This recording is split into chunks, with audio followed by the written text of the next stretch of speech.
নির্বাচনের দ্বিতীয় দফায় রাজ্যের 3 আসন দার্জিলিং, রায়গঞ্জ ও বালুরঘাটে গড়ে ভোট পড়েছে ৭১.৮৪%। ভোট গ্রহণ পর্ব মোটামুটি শান্তিপূর্ণই ছিল। দ্বিতীয় পর্যায়ের ভোট মিটে যাওয়ার পর বাকি পর্বের প্রচার জমে উঠেছে। রামনবমীতে রাজ্যে বিক্ষিপ্ত অশান্তি হয়েছে বলে কলকাতা হাইকোর্ট এনআইএ কে রিপোর্ট দেওয়ার নির্দেশ দিয়েছে। উত্তর ও উত্তর পশ্চিম দিক থেকে আসা শুষ্ক বাতাসের প্রভাবে রাজ্যের বেশিরভাগ জেলাতে আগামী মঙ্গলবার পর্যন্ত তাপপ্রবাহের পূর্বাভাস।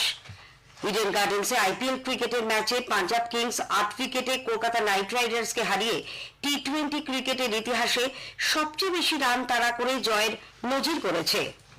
আসছে বিস্তারিত খবরে।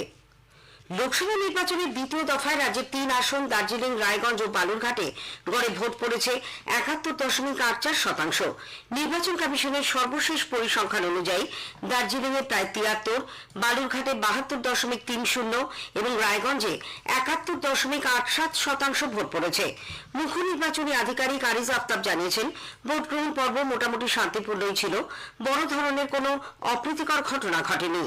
দ্বিতীয় দিনের ভোটকে কেন্দ্র করে কমিশনের কাছে 456টি অভিযোগ দায়ের হয়েছে। এর মধ্যে সবচেয়ে বেশি রায়গঞ্জে 225টি।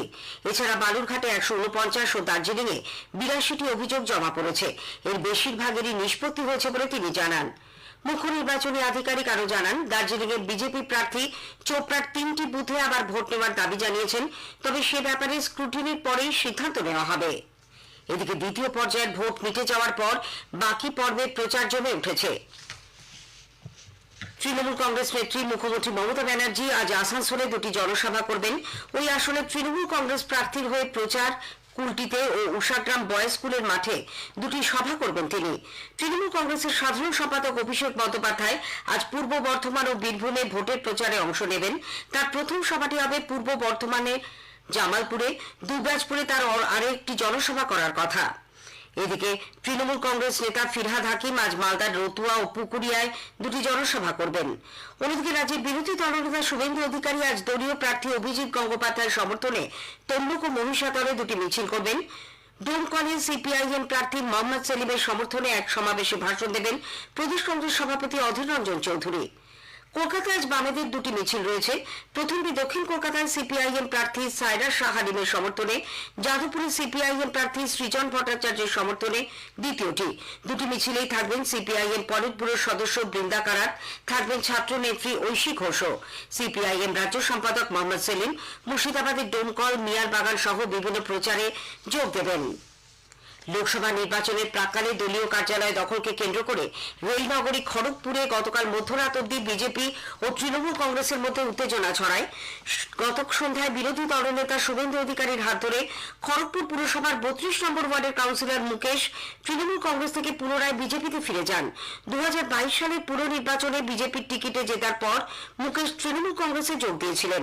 তার হাত ধরেই 32 নম্বর ওয়ার্ডের ছোট আইমা এলাকায় বিজেপির পার্টি অফিসটিও হয়েছিল তৃণমূল কংগ্রেসের পার্টি অফিস। লোকসভা নির্বাচনের প্রাক্কালে ফের তিনি বিজেপিতে ফিরে আসেন। গতরাতে তৃণমূল কংগ্রেসের পার্টি অফিস পুনরায় বিজেপি দখল করতে গেলে গন্ডগোল বাধে। পরে মহকুমা শাসকের উদ্যোগে ওই পার্টি অফিসে তালা ঝুলিয়ে দেওয়া হয়। আজ দুপক্ষকে নিয়ে বৈঠক হওয়ার কথা। লোকসভা নির্বাচনের 4র্থ দফার জন্য জমা পড়া মনোনয়নপত্রগুলি গতকাল পরীক্ষা করে দেখা হয়। এই দফায় রাজ্যের 8টি আসন বহরমপুর, কৃষ্ণনগর, রানাঘাট, বর্ধমান পূর্ব, বর্ধমান, দুর্গাপুর, আসানসোল, বোলপুর ও বীরভূমে 13 মে ভোট নেওয়া হবে। প্রার্থীপদ প্রত্যাহারের শেষ দিন সোমবার 29 এপ্রিল।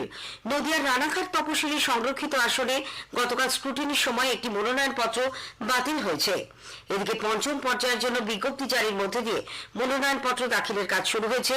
এই পর্যায়ে 7টি আসন শ্রীরামপুর, ব্যারাকপুর, হুগলি, বনগাঁ, হাওড়া, উলুবেড়িয়া ও আরামবাগে ভোট নেওয়া হবে 20 মে। স্থানীয় সংবাদ শুনছেন আকাশবাণী কলকাতা কেন্দ্র থেকে। এখন বিজ্ঞাপন, পরে রয়েছে বাকি খবর। দিদি, এই মাসে ব্যাংকের পাসবইটা আপডেট করেছেন? এবার করেননি? আরে তাড়াতাড়ি করে ফেলুন। লক্ষ্মীর ভান্ডারের বর্ধিত অর্থ এপ্রিল মাস থেকেই আপনার ব্যাংক অ্যাকাউন্টে ঢুকে গেছে। কি আপনারা খুশি তো? মমতা বন্দ্যোপাধ্যায়ের সরকারই একমাত্র সরকার যে কথা দিয়ে কথা রাখে। নিশ্চিত আয়, লক্ষ্মীর ভান্ডার, নারীর সহায়।